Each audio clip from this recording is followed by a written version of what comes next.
Hey again, I'm Jennifer Cooper, and welcome to part 3 of this jail notary series. In the last video, I walked you through how I get jail notary appointments and how I vet those requests so I'm not chasing people or getting ghosted. And if you haven't watched that one yet, definitely go back. It lays the foundation for what we're talking about today. Because now we're talking money. More specifically, how do you charge for jail notarizations? And how do you make sure you always get paid up front?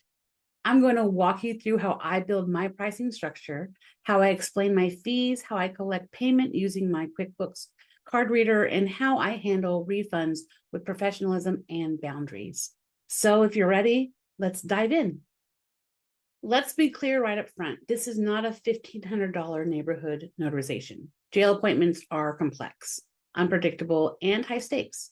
You're dealing with locked facilities, wait times, emotional families, strict security, and often last-minute coordination. This is specialty work, and that means you need specialty pricing. Too many notaries undercharge for these jobs because they feel awkward quoting a higher fee. But here's the thing. You're not charging for one signature. You're charging for your expertise, your time, your presence, and your process. And when you do it right, people are happy to pay for that peace of mind. So here's how I break down my jail notary pricing. Let's say I'm getting a call from someone with a loved one in county jail 25 minutes away. I'll factor in the following. Notarization fee, that's $15 per signature in California. Your state's gonna be different. A travel fee, usually $75 to $125, depending on the distance, time of day, and traffic. And wait time, that's 30 minutes on site I include. After that, I charge 1 to 2 per minute. After hours or rush fees for same day, evening, or weekend requests. Printing or document handling fees. If they ask me to print or prep documents, there's an added charge. So most of my jail appointments fall somewhere between $125 and $200, sometimes more for high demand areas or short notice. And I say that amount with confidence. Why? Because I know what goes into this work and I know what it costs me if I don't set clear pricing and boundaries. Here's exactly how I explain my fee to clients. My jail notary appointments start at $125. That includes travel, one notarization, and up to 30 minutes on site. If there's a second signer or if the wait goes beyond that, there may be an additional fee. I'll walk you through all of that before confirming anything. I don't rush. I don't justify. I say it clearly, then pause and let them respond. If someone hesitates or pushes back, I might say something like, I totally understand. Jail appointments do take more time and coordination than standard notarizations, and this pricing reflects that. If it's not the right fit, I understand completely. And that's it. I do not bargain. I do not drop my rate. Remember, when you sound confident in your structure, people feel safe hiring you. Now, let's talk about how I actually collect payment and how I handle refunds. I do require full payment upfront, no exceptions.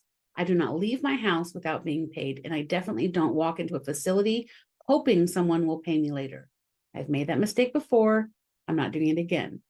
My primary method is my QuickBooks card reader, which allows me to accept debit and credit cards securely and track all transactions easily. It also gives my clients kind of a sense of professionalism.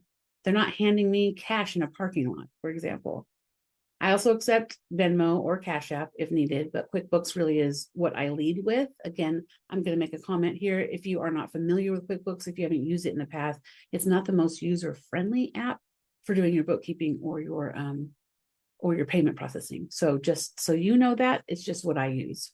But once the payment is received, I immediately send a confirmation text that includes the date and time of the appointment, location, any facility-specific instructions, a reminder that the fee is non-refundable unless I cancel the appointment. Here's what I say about refunds. This is a non-refundable appointment due to the time and coordination involved. If something changes, I'm happy to work with you to reschedule when possible, but the original payment covers the time I've blocked out and the work already done.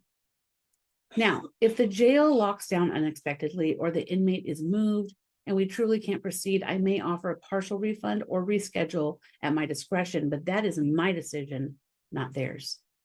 And having that clearly written out ahead of time really avoids a lot of misunderstandings later.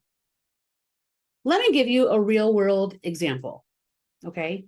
I once had a client call me at 7:45 in the morning needing a same-day jail appointment before noon. Her brother was being transferred the next morning and the power of attorney had to be signed that day. I quoted her $175 travel, one notarization, 30-minute window, and a rush fee. She paid with her card on the spot. I sent the confirmation, drove to the jail, completed the notarization in 20 minutes, and emailed her a scan of the signed document before 1 p.m. She called me in tears, just saying, thank you. No one else has even answered my call this morning. That's what you're being paid for, not just the ink, it's the peace of mind. So if you've ever felt unsure about how to price these appointments or how to make sure you don't get stiffed, I hope this helped.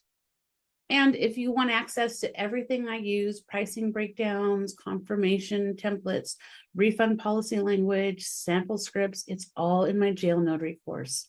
It'll save you time and prevent a lot of rookie mistakes.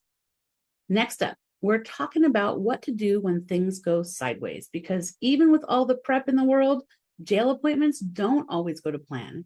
So stick with me for video 4, avoiding these jail notary mistakes, security, ID issues, and cancellations. I'll see you in the next video. Bye.